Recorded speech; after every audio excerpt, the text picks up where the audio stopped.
hey indeed, and welcome into Initial D. It's not Initial D. This is the Guest Room Podcast.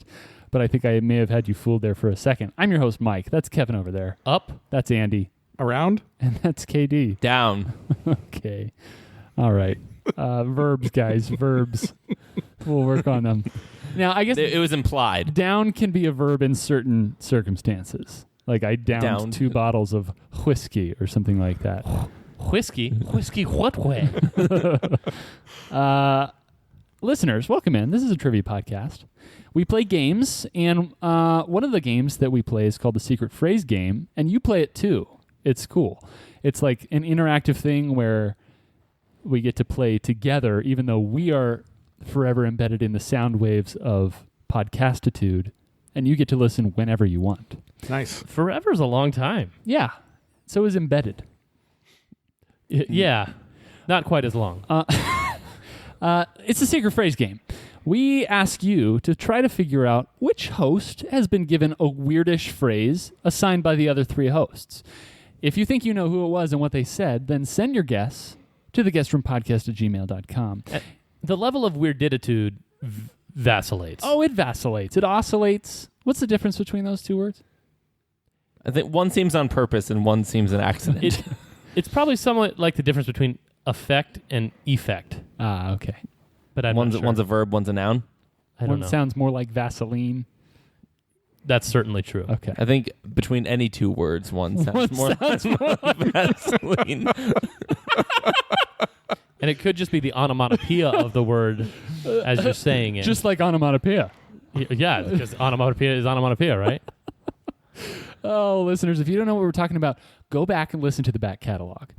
Also, join the guest list. It's getting extensive. It is. It's nearly in triple digits, which, by the way, we want to tease something right here, right now. We're not going to give you details yet, but there's a chance that episode 100 will feature a live show, an opportunity for you to interact with the Guest Room Podcast in real time. But maybe not, and if not, then forget we ever said this. Right. We just want to put that seed of hope in your brain and hope that it grows. Was that the justification that Hannibal Lecter used when, he was caught? He's like, I was just putting a seed of hope in people's brains. All I know is I drink your milkshake, I drink it up. What? I've never heard that phrase. I've heard... Put the lotion in the basket. It puts the lotion in the basket? No, it... Isn't it put the lotion in the basket? Yeah, but then it I don't know. This is one... Normally, when I don't know things, I feel like, oh, man, I should know things. This is not one of those times. Hey, listeners, we're going to play a little game of Jeopardy on this episode. Chianti. And what are you talking about? Nothing. Keontae Ingram, Just continue. the running back for the Cardinals. What? Excuse me? Yeah. The St. Louis Cardinals have a running back? That's the game that we should play, is you name for me a rookie who was drafted to the NFL this year, and I draw it for you. Also no. That's worse. Yeah. No, we're going to be playing a round of Jeopardy on this podcast, which on the Guest Room Podcast, we call that a Jepisode. That was weird. We made some Really different weird. creative choices there. This whole recording night, that has been disjointed. Yeah, We've vacillated. a little funky. Speaking of which, Today's Jepisode, Nostril Mover, is prepared by yours truly. And I'm just going to go ahead and walk you through my categories. So, Can you run us through the categories? no, instead? today it's going to be, there's a speed limit today. So, the Speed first walking. category has been prepared not by yours truly, Oh. but by a listener who has appeared as a guest host on this podcast before. The category is Madoff with Your Money. Madoff spelled Madoff. oh no. It's a finance category. Maybe. Hooray. Not that one. Famous Ponzi schemes? I can give you explanations now or later. Later. All right. Second category is sports. Third category, Jurassic World. Fourth, Jurassic Sports. No, not spelled like that. How do you spell Jurassic? No, not that word. The other word. World? Yeah. World? Whoa. Whoa. Not riled. You're all riled up. Yeah, like that. World. Fourth category, famous malapropisms. Fifth category, country descriptions. And fifth category, history of email. Any questions? Yeah. Why did this board start off poorly, get good, and then end poorly 4 times in a row? Well, why don't you ask some other questions? What's a malapropism? A malapropism. I'm glad you asked. Is that a say bad? That's what my Latin roots got me. Yeah. A malapropism is the use of an incorrect word in place of another, especially when the incorrect word sounds similar to the correct one. So, for instance, I'll give you an example question. Former Chicago Mayor Richard J. Daley once referred to 2-seater bikes as this type of bicycle. I suppose it's not a stretch because my kids would certainly throw it if they had to share their bike while riding it. Kevin. Tantrum bicycle? That is correct. That's the only one I'm going to get, I assure you. Okay. I couldn't think of tandem. Any other questions? Jurassic World. Jurassic World. This is... World. If you guys have ever heard of... Jurassic World. What way? Yes. If you've ever heard of Karnak the Magnificent... No. I have not. I believe it was originally a Johnny Carson thing, but it's been popularized lately by Jarrett Carlin. Who I also don't know.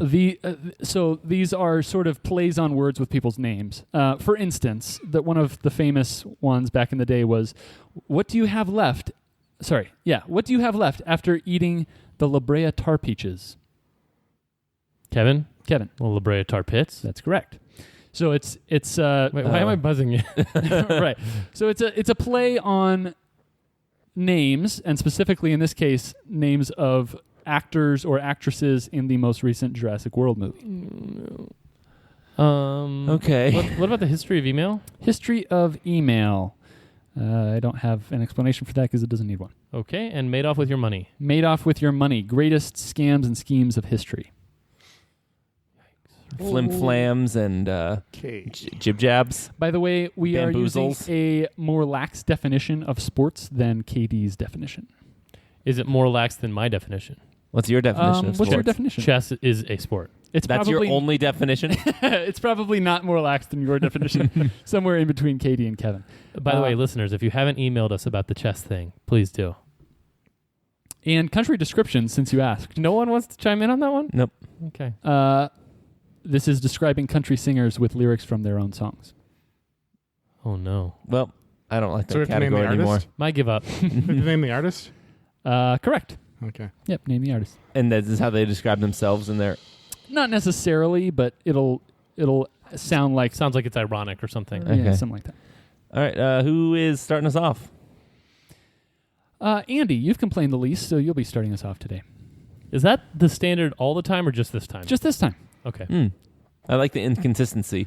Let's go Jurassic World. Jurassic World for 100. 2 men's don't make a woman's, but 3 do. Repeat? 2 men's don't make a woman's, but 3 do. Oh, sorry. I'm sorry. I misread the question. 2 men's names don't make a woman's, but 3 Kevin? do. Kevin. Bryce Dallas Howard? That's correct. What? 200. 200. Jurassic World. An attic-dwelling rodent that was left in the oven too long. What's an overbaked raccoon? Kevin. Kevin. Crisp rat. That's correct. You're welcome. Yeah. 300. 300.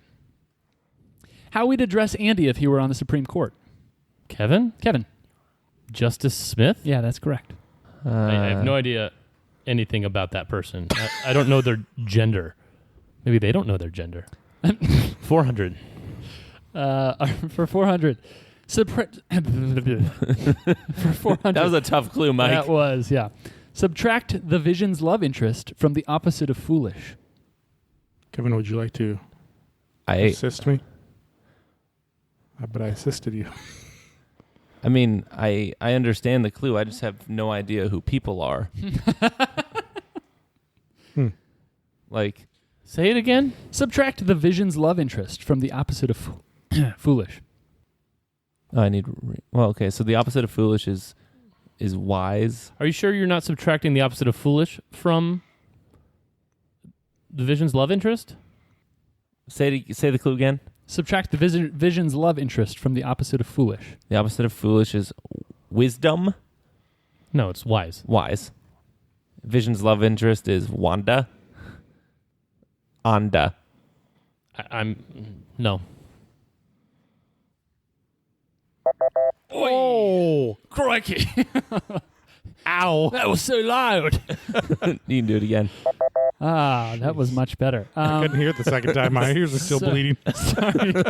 I was looking for DeWanda Wise. I think she was the pilot, if you've seen the movie.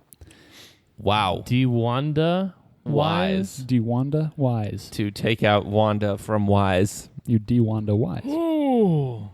Oh, that's good. That was a good slow-mo I was Gandalf. taking it away from... I was taking the letters out of Scarlet Witch, and I got Carl Twitch. Carl Twitch. Oh, Carl Twitch. 400. No, 500. All right, for 500. What Bezos calls the money that grows on trees for him? Andy. Jeff Goldblum's. That's correct. Stupid. Jeff Goldblum. That's all the way down there. Yeah, how that was after the 3 and 4s, I don't know. I'm appreciative. You got the 3. 600. For 600.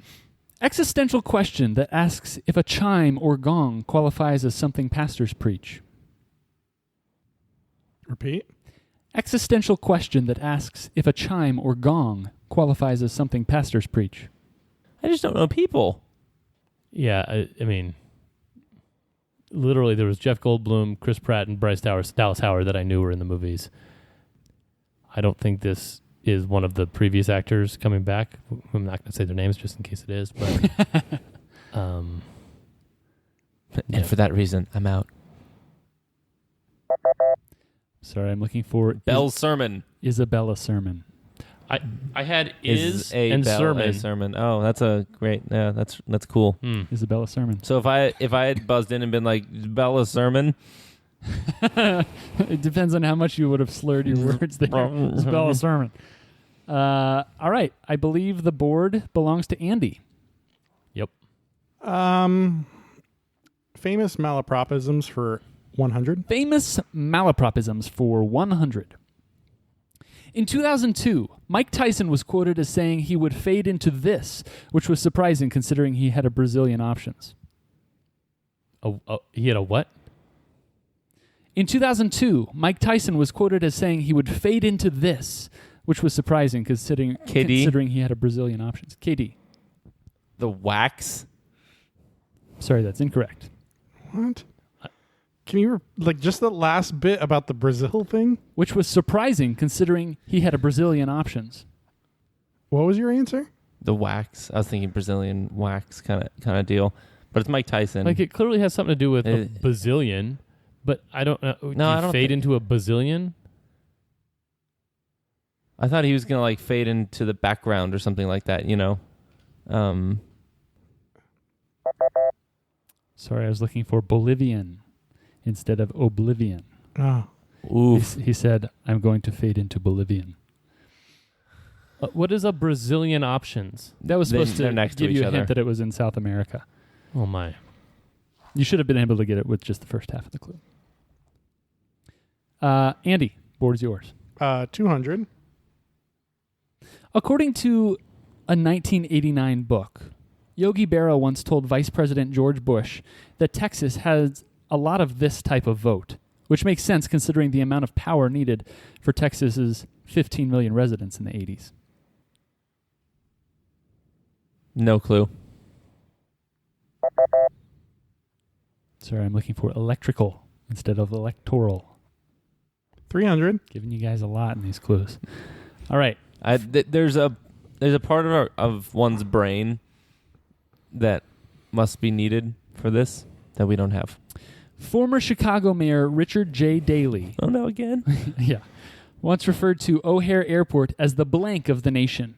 A bold claim for Chicago since most Americans complete theirs in the New York Times. Katie. KD. Crossword.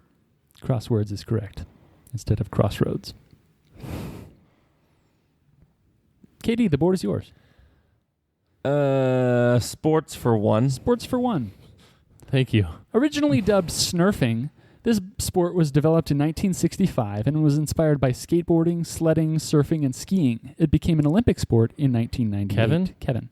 Snowboarding? That's correct. Sports for two. Sports for two. This sport was invented in the same year as the one in the 100-point question and has a court similar to badminton, a net similar to tennis, and paddles similar to table tennis. KD. Pickleball. That is correct. 3. For 300. This sport, in which a competitor traveling on foot must overcome various physical challenges, has many modern variations, including Tough Mudder. Andy. Oh no. I was going to say steeplechase, but that's not right. Steeplechase. Sorry, Katie. that's incorrect. Katie. Iron Man. Sorry, that's incorrect. I will read the rest of the clue. This sport, in which a competitor traveling on foot must overcome various physical challenges, has many modern variations, including Tough Mudder, Spartan Race, and American Ninja Warrior. Obstacle course. Yeah. I would have been lax, but as long as you had obstacle in there, obstacle course racing is the technical name of the sport, OCR. Katie, the board is yours. 4. For 400. Competitors in this Olympic sport are required to keep one foot in contact with the ground at all times. Katie. Speed walking. Sorry, that's incorrect. Well, that's true, though, based on your clue. It's an Olympic sport. That's not an Olympic sport. It's not? No. Oh, no. Are you sure? Can you repeat? Competitors in this Olympic sport are required to keep one foot in contact with the ground at all times. I'm so close to wanting to guess. Andy. Cross-country skiing. Sorry, that's incorrect. All right, since they both did, I will. Kevin. Fencing. Sorry, that's incorrect. I was thinking that. Boxing. KD was the closest, but it's called race walking. Bruh. 500. Do I have positive points? You do not. It is, you have negative 300. Andy has negative 200. I have 300. I'll go for the normal 500 Normal then. 500. All right, sports for 500. The literal translation for this Korean form of martial arts is kicking, punching, the art of. Oh, I don't know. What is what? Okay, Kung Fu is Chinese. I thought Taekwondo was Japanese. And I don't know any other words. So I'm going to go with Taekwondo. That is correct. I got lucky. Kicking, punching, the art of. Kitty, the board's yours. Sports for 6. Sports for 6. In this sport, two target machines 40 meters apart launch clay targets across a semicircular array of shooting positions at constant trajectories and velocity. Andy.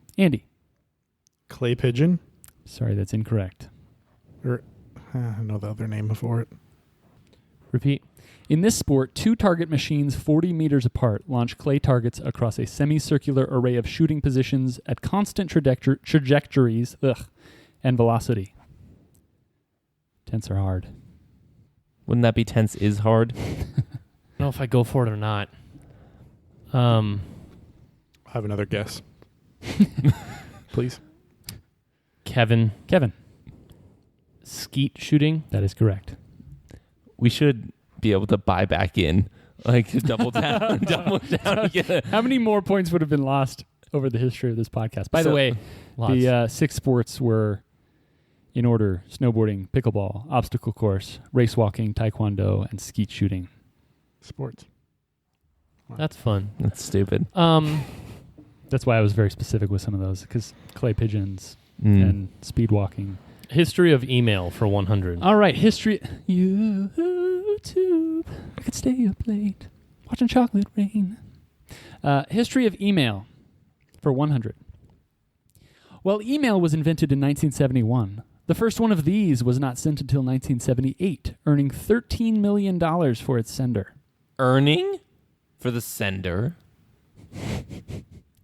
Who do you sound like there? Who is Magic Head? Kevin? Scam or spam email? Yeah, spam message.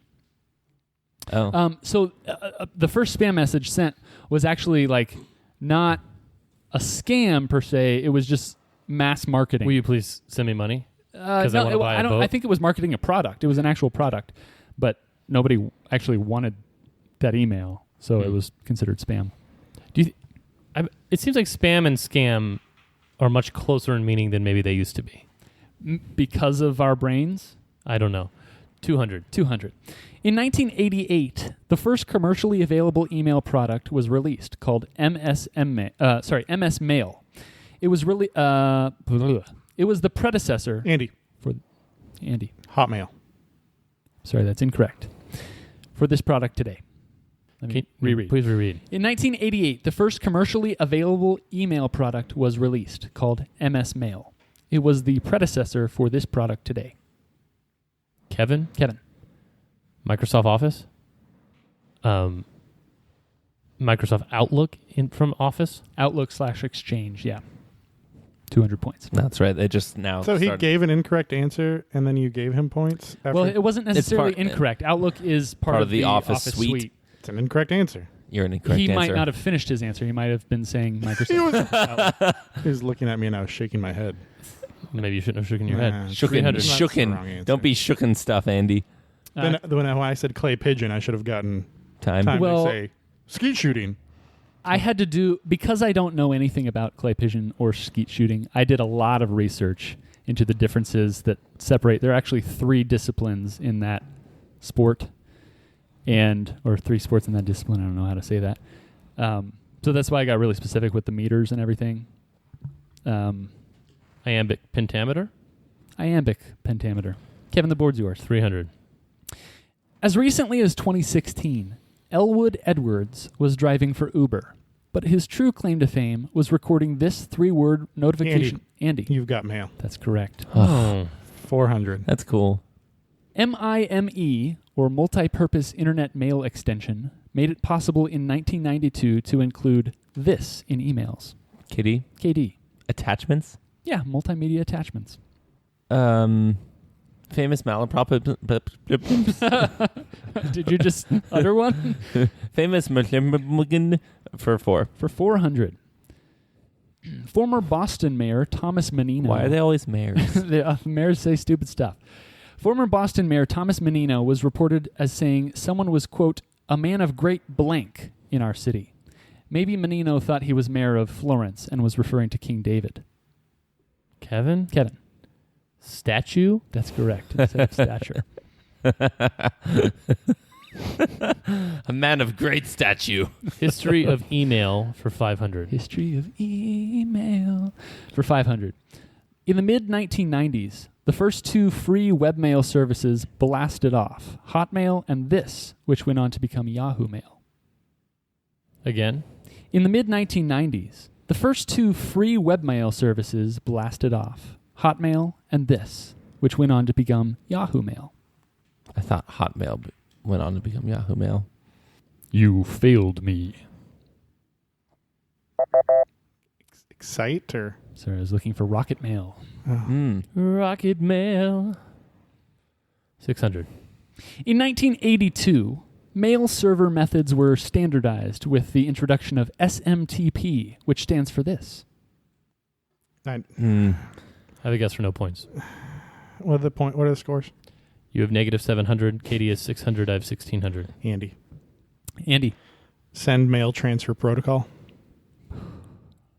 I'm sorry, that's incorrect. Hold on. Called. Acronym again? SMTP. I don't really even know what you asked. Okay, I'm going for the dum-dums. Katie. KD. Standard mail transfer protocol? Sorry, that's incorrect. Text protocol. Oh, shoot, Kevin hasn't guessed. Some mopey third placer. Simple mail transfer protocol. Famous malapropisms for 5. Famous malapropisms for 5. Former Texas Speaker of the House Gib Lewis once excitedly described something as blank in the state's history. I'm sure Stephen Hawking, Christopher Reeve, and Charles Krauthammer would have loved to have been that something. Guess for no points, but I don't see it. Yeah, I don't see the malapropism. Yeah. Like I could just pick a phrase, but I don't understand how it's. If you gave me like 20 minutes, I might get it. Listeners don't know you didn't have 20 minutes. I didn't. Like, instead of stands out, stands tall, maybe? Like a handicap, but... Some mess up of the word unique. Do you guys know what connects those three? Their invalidness. They are all paralyzed. They would have loved to have been unparalyzed. Huh. He meant to say unparalleled in the state's history. But I drew a picture of a guy in a wheelchair and then a guy standing up. He did draw somebody being unparalyzed. I should get points for that, maybe. 600. For 600. In response to a friendly jab at his numerous tattoos, Justin Bieber told David Letterman in 2012 that he wasn't going for this look. Apparently, Biebs thought Michelangelo's first 15 ceiling jobs were just a quick coat of white. Repeat. Kevin. 16th Chapel. That's correct. Oh, shoot. Dang it. Oh, the Biebs. Oh, darn it. All right, I hate both of these categories. Would you have hated it more or less if it was actual country descriptions? Wait, is it not actual country descriptions? No, No. country music. Did he say that? Yeah. Yeah. The songs. When? Like, we have to give the artist. Yeah. Towards the Where beginning. were you? Well, I don't like it either way, actually. I know, that's what I'm asking. I mean, Which would you prefer? Well, now I think it just favors no one. Before, I think it favored KD. So I'll go 100 on country descriptions. All right. This is from their own lyrics. From their own lyrics. Oh, yeah, I remember when you talked about that. 100. He walks the line and fell into Andy. Johnny Cash. Johnny Cash, that's correct. 200. For 200. She was driving last Friday on her way to Katie. KD. Carrie Underwood. That's correct. 300. For 300.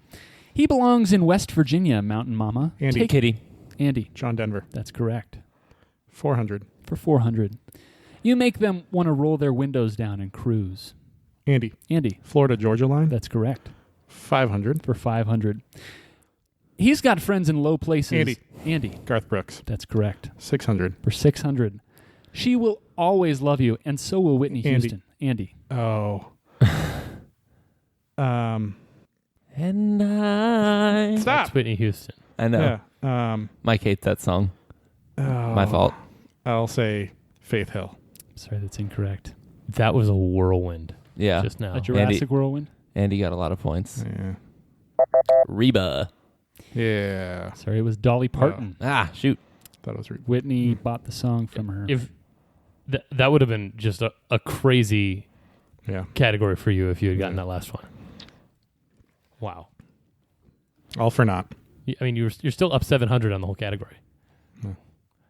Certainly not Andy. me. 100. Made off with your money for 100, courtesy of Zach.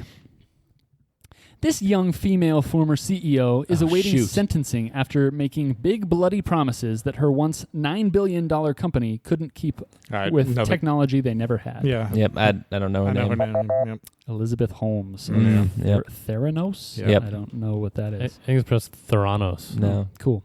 The Ranos? Thanos. Okay. I'd watch that movie again. Andy. 200. You might say Ja rules were broken when this disaster of a tropical destination event... KD. KD. Fire Festival. Yeah. That is correct. Yeah. Why do you know that? That was a funny one. Founded by Billy McFarland and Ja Rule in 2017. Made off for 3. Made off for 3. This Italian immigrant, whose legacy lives on through his name's association to scams, was featured on the front page of the Boston Post in 1920. Kevin. Ponzi. That is correct. Charles Ponzi of Ponzi Scheme. Promising 100% return on investment and bilking investors of an estimated $15 to $20 million. Kevin, the board's yours. 400. Victor Lustig is famous for having sold this famous international landmark twice. The first time, the swindled scrap dealer was so embarrassed at being conned, he didn't report the ne'er-do-well, allowing him to flee with suitcases of cash, only to return a month later and attempt the scheme again. I've heard of this. I think there's no way it's the moon, right? No, repeat. Victor Lustig is famous for having sold this famous international landmark twice. The first time, the swindled scrap dealer was so embarrassed at being conned, he didn't report the ne'er-do-well, allowing him to flee with suitcases of cash, only to return a month later and attempt the scheme again. What's the word with scrap? Scrap dealer? Swindled scrap dealer. Victor Lustig? Got a guess Victor for no points. Lustig. That sounds Got a like couple of like a guesses for no Scandinavian name, right? Yep. Yeah. Is that Little Mermaid in Denmark? Eiffel Tower? It is the Eiffel Tower. Mm. Kevin. What a great idea. 500. To sell something you don't own? You don't own, yeah. Twice. Lustig's European landmark selling scheme was first carried out stateside by the likes of Peaches O'Day, William McCloundy, and George Parker, who resorted to dodging the coppers after selling this engineering feat multiple times after its completion in 1883. KD. Statue of Liberty? Sorry, that's incorrect. You said copper. I did. I said dodging the coppers. Lustig's European landmark selling scheme was first carried out stateside by the likes of Peaches O'Day, William McCloundy, and George Parker, who resorted to dodging the coppers after selling this engineering feat multiple times after its completion in 1883. You said dodging. Kevin. The Brooklyn Bridge. That's correct. Dodging. Artful dodger. Why'd you say coppers? 600. The cops. Why'd you say coppers? Maybe they called them coppers in the 1800s. That's the way the clue's written. Because of Peaches O'Day. Peaches O'Day is a great name, by the way. Sounds like a reliever. Yeah, it does. We don't know that he wasn't. Peaches O'Day. You think Peaches is a guy? Yeah. I bet somewhere in Peaches? I think Peaches is pre-World War One. You think somebody in the baseball. 1800s believed that a woman owned the Brooklyn Bridge? Yes. I think that's pretty unlikely. Okay. All right, for 600, final question. In the 1950s, the height of the TV quiz show age, there were 24 quiz shows on television weekly. Until, that is, a champion contestant from this numerical quiz show went public that the entire show was rigged and scripted, resulting in all quiz shows leaving the airwaves. Yeah, it was... I wasn't listening. Can you say that again? In the 1950s, the height of the TV quiz show age, there were 24 quiz shows on television weekly. Until, that is, a champion contestant from this numerical quiz show went public that the entire show was rigged and scripted, resulting in all quiz shows leaving the airwaves. Until now, the guest room live. Sorry, I was looking for 21. Just as a fun fact, this paved the way for a new show in 1963, which would dispel concerns of being rigged by requiring contestants to give the questions instead of the answers, which we like to call on this show Jeopardy, yeah. Okay. Scores going into Final Jeopardy. Andy, -600. KD, -100. Man, Kevin, 3,000. So he would have had 600 had he gotten Dolly Parton there. Yeah. That's a bummer. Actually, I'd have more than that, right? No. Because I didn't lose points, and I would have gained. You were at 0. You went to -600 instead of 600. Yeah. But I lost points. 600. Yeah. If I would have gotten Dolly Parton. That's what he said. Yeah. He said he had 0. No. He said 600. You just saw the 0 in the last thing he said. You feel like a 0 right now because you missed it. I don't think you're a 0, Andy. You Thanks. crushed that category more than anyone crushed any category. You're in a the sport. hero in my heart. Can we do that thing where if I get the answer really right, you just give me the win? Is that thing you do? No, Kevin did that. It's Mike's board. If you get it really right, I'm not sure how you can get it really right. Maybe he doesn't even get a category. He writes down an answer. Sure. If you write down the answer on your board. Can I have the first letter of the first word in the category? P. All right. Plays. Based on a Greek myth, this 1913 play became a 1938 movie, a 1956 stage musical, and a 1964 movie musical that starred Audrey Hepburn. What's the category is plays? Plays. Read it again. Based on a Greek myth, this 1913 play became a 1938 movie, a 1956 stage musical, and a 1964 movie musical that starred Audrey Hepburn.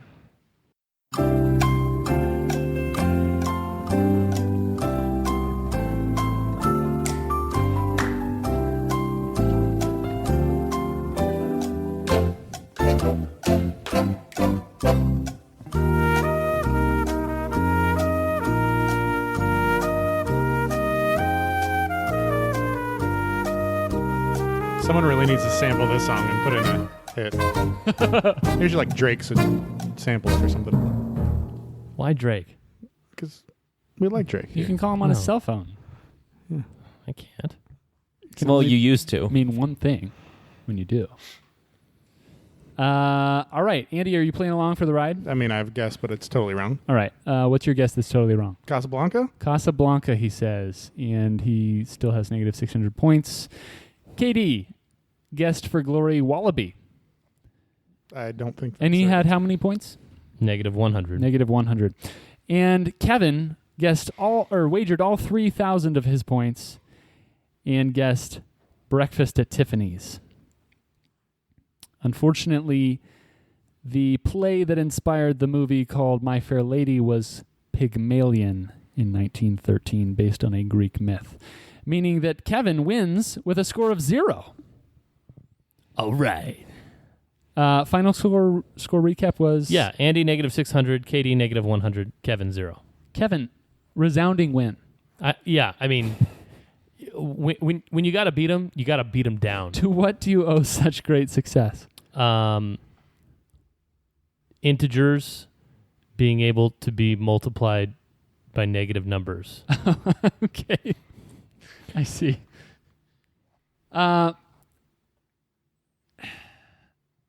I did not think that this would be a board that would end in a combined negative score. That's the first time ever, I believe. I think so. And the first time that a 0 has been a winning score, I believe. But like that was bound to happen at some point. Yeah, sure. I mean, there's no reason for me not to wager all my points there. Yep, I'm here for it. Yeah. Do you know why I guessed Wallaby? I don't. So Nigel? The P. Yeah. I was like P. Well, P. Sherman, 42 Wallaby Way, Sydney. So like I thought about saying Dory, and I couldn't figure out what kind of fish she was. We've had that before. I know. She's blue something. It was in a clue that I gave one time. Dory? Yeah. It was like, what would she be if she was cooked? Was that a spoonerism? Hey, Google, what kind of fish is Dory? According to Coral Reef Alliance, on coral reefs, Dory, the small, vibrant blue fish with black stripes and a yellow tail, is known by several other names. Blue tang. Blue tang. Blue tang. Yep, I wasn't going to come up with that. Huh. Yeah, I don't know what that was. Andy, you crushed on country descriptions. You crushed on country. Like, it's my only strong category. I stand corrected. Well, I'm wrong. I thought that it being like countries was going to be like way not in my favor and Katie would crush. I thought with the country music clarification that it would even the playing field because we all hate country music equally. Mm-hmm. Clearly, we do not all hate country music equally. Are you a country guy, Andy? I know country. I mean, I grew up listening to country. Really? My dad listened to country. Huh. Like 90s country, I could name all day. Except for Dolly Parton. Except for Dolly Parton. I should have known that. Should have. Should you have? Because I didn't. I mean, I had to do some If I hadn't have digging. rung in right away and had some time, I was kind of under pressure there. I feel like I would have gotten the answer. Okay. Yep. We spent maybe less time on that category than any other category we've ever done. Like, or it was very close, at least. Like, it was a whirlwind of points for Andy. Yeah. And I think you snuck in one right answer in that category. Yeah, Katie? on the 200. Yeah. John Denver? No, Carrie Underwood. Carrie Underwood. Carrie Underwood. Yeah. Hoof. Hoof indeed. Hoof bonito. Hoof arted. Well, nice win, Kevin. I think we had only had talk about the win with 0 points. Taco Bell. Yeah. Is that a person? Brother of Alexander Graham. Yeah. So well done there. Listeners, we played the secret phrase game, and what we want you to do is submit your guess as to who you thought said the secret phrase and what the secret phrase was. If you think you know, send it to theguestroompodcast@gmail.com within 7 days of this podcast airing, and if you're correct, we'll enter you in a monthly drawing. And at the end of the month, we'll draw a name, and the winner of that drawing will receive some special guest room merch. Could be a hat, could be a shirt, could be a sticker if that's really what you want to spend your free merch on. But, I mean, why not ask for 10 stickers? Ask for 10, see what happens. See what happens. What happened? What's that from? I don't know, but it sounds like it's from something. What happened? Yeah, that is from something. Yeah. I'm better at thinking of things that exist What's as that from? parts of things than knowing what they're from. That's true.